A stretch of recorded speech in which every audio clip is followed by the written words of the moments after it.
Welcome everybody to Sin City Living. My name is Jason and I'll be bringing you today's episode. As always, please hit those like and subscribe buttons. We have a ton of content for you guys coming out every single week, every single day generally. Occasionally miss a day like I did during the rodeo that is still ongoing right now. And I hope all of our patrons out there are appreciating the patron-only exclusive videos we're putting out with the dice class, putting one out every couple of weeks. And if you're curious about that, go ahead and check the description down below. Once I get this whole live stream thing figured out, I'm probably going to do a live stream on the patron site as well. One on the regular site, one on the patron site. I do have the new computer for it. Theoretically, I have everything ready. I'm just so busy currently with this rodeo. And one of our fans asked a question a little while back about ways to tip us, to show appreciation to us without having to sign up as one of our patrons. And at the time we did not have any way of doing it, but I have managed now to get us signed up with a site called Buy Me a Coffee. As I'm sure some of you guys have noticed from some of our videos, Louie and I are both pretty heavy coffee drinkers. So if you're curious about that as well, go ahead and check down below in the description as well. We would definitely appreciate any cups of coffee you're willing to pick up for us. And don't forget to email us with any strategies, questions, suggestions, anything at all. We love shooting those videos for you guys. I actually haven't gotten a new email in about 2 weeks. And also, don't forget, anybody that may be interested in one of the small Sin City Living neons that we have, just email us that as well, sincityliving.lv@gmail.com. Otherwise, I'm going to go ahead and get into today's episode. Excuse me. So for today's video, I want to cover a subject that we've covered in the past and something that I promised in a couple of recent videos that I was going to go over again. And thank you, by the way, everybody, for the coffees. We really appreciate it. That's part of the reason I'm here at 4:30 in the morning, able to film after work. So what I want to cover is hot bets. And in particular, I want to cover why hot bets should not be your only strategy. Your entire strategy, or the majority of your strategy at least, should not be based around hot bets. If they are, you're playing the wrong game, and I want to show you why. So let me give you a couple of examples of what I mean by hot bets being your primary bet. So I know a few people that never place bets, field, pass line, don't pass, don't come, any of that. They pretty much never played this side of the table at all. Everything is in there. And what a lot of people tend to forget is that even these, the 12, the 11, the 2, the 3, I know those last couple are slightly off camera, those are hot bets. Even the horn bets. A horn bet is a hot bet. Hot bets are betting a single roll of the dice and betting a specific combination of the dice. There's only two types of hot bets, what we call high side and low side. The high side come in pairs. The 12, the 2, because they can only come 6, 6, and 1, 1. The hard ways comes 2, 2, 3, 3, 4, 4, 5, 5. Those 6 are the high side. Of the 36 combinations of the dice, each one of those only has one possible way they can come. The other side of it is what we call the low side. And the low side, they come in each one can come 2 different ways. For instance, if I wanted to hop the 4-2, right? There's 2 different ways that can come. That can come 4-2, but it can also come 2-4. And it's the same thing. So there's twice as many ways for that to come. So out of the 36 combinations of the dice, there are 2 ways for a low side hot bet to come. So when you're betting the 11, the 12, the 2, the 3, a 3-way crap, a horn bet, a horn high bet, you are hopping those particular numbers. You're hopping those numbers, and high side pays 30-1 or 31-4-1. What you're usually going to see on the layout is 31-4-1. Low side pays 15-1 or 15-4-1. Reason for that, again, 2 ways for it to come. You have a 1 in 18 chance. Now, some people will only play that center action. Not a lot of people, and we've videoed a few of the more, let's say, colorful characters that I know that play those bets, and that's their entire strategy. Every single roll, they're throwing in between $15 to $50 into the center. Hop this, hop that. Let me get a horn, 3-way crap, high, low. Give me a 12. Let me hop the 3-way 6s and hop in the 7s. I just keep hopping. Every single roll. I also know some people that will bet some of the numbers and then hop the rest. For instance, let's say they might do, let's do it this way. Say they might do the inside, say a 32 inside, and then they will say, and I want to hop the two-way 10 and the two-way 4. Okay? This layout doesn't have them printed on the layout. Not all of them do. So there's specific ways that I will set these up to show it. Now those are a one-roll bet, but they obviously pay a little bit better. But here's the thing. If you bet it every single roll, you're playing the wrong game. Here's why. Let's say a high side. Let me set these up. So let's say a heart 6. Okay, let's say you wanted to hop the heart 6, which is a single roll bet. Either wins or loses the next roll of the dice. And you have a 1 in 36 chance of hitting it. So again, you have a 1 in 36 chance of hitting it. Okay? 1 in 36 chance of hitting it. And it pays you 30 to 1. Or 31.41. So you would collect a total of $31 if you took your dollar back. Right? Because you can certainly take your dollar back. You can come down. People, when they get paid, they say, I want to come down.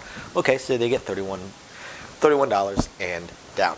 Or let's say you wanted to bet $1 on the 3-2.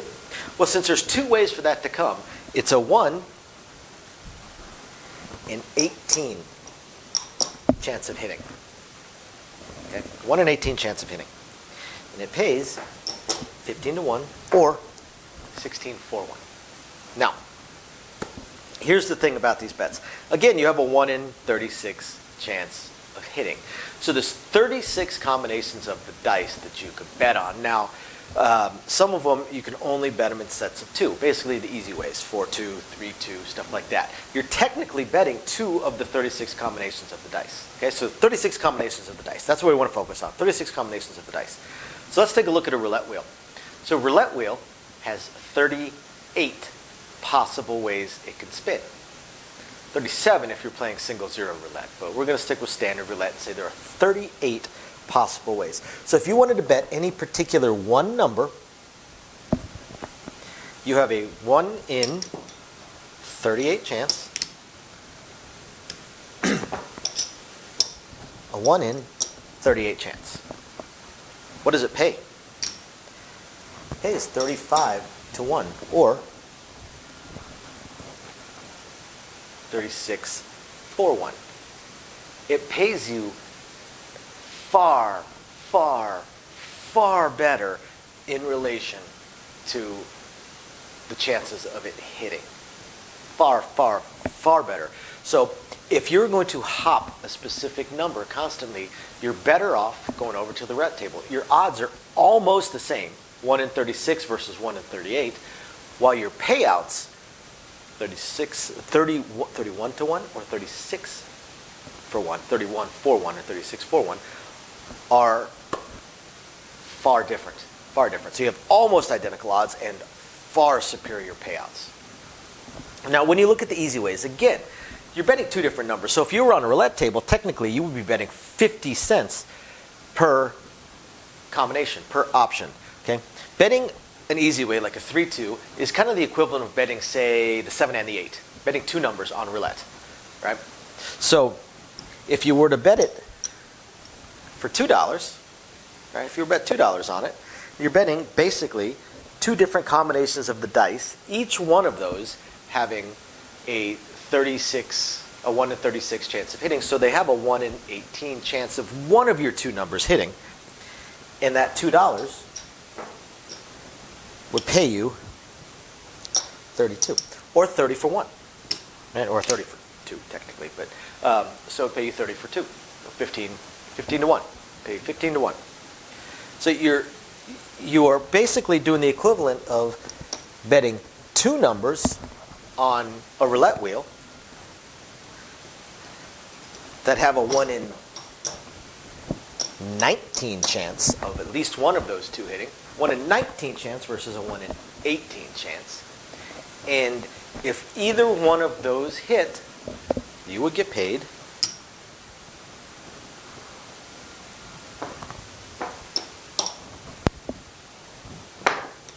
$36 versus 32. Or you get 35 versus 30.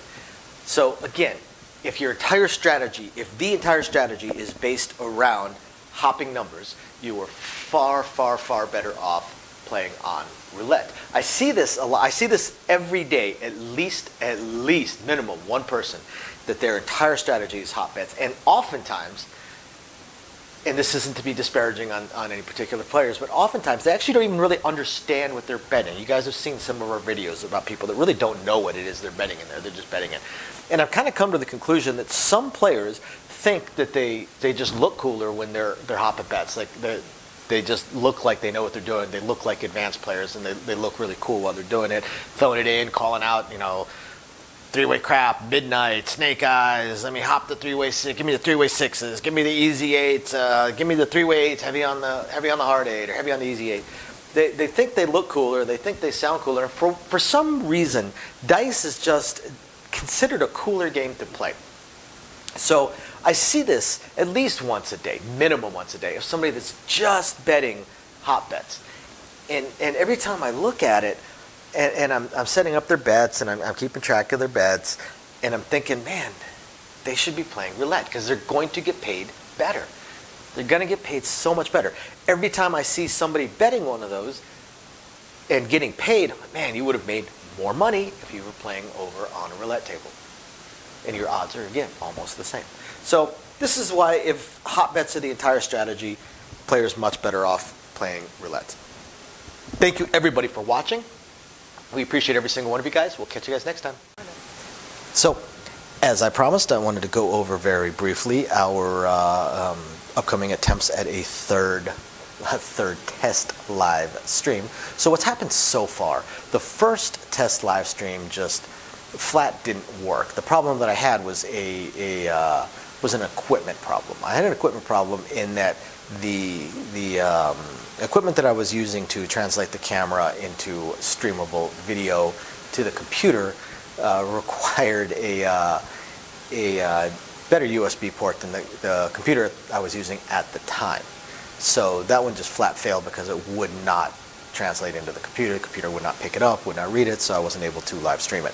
So then, as I was looking through, because I'm a little bit of a tech head, as I was looking through all of my other stuff, because I do have 4 laptops here and 3 computers, I did find one that actually did have the newer style USB port. Unfortunately, it was actually my oldest laptop, but I figured, what the heck, let me give it a shot. What's the worst that can happen? And this time around, when I fired everything up, the video was actually translating onto the computer, so things were looking better. But then when I attempted to live stream, the computer was not powerful enough to be able to translate it and then upload it sufficiently.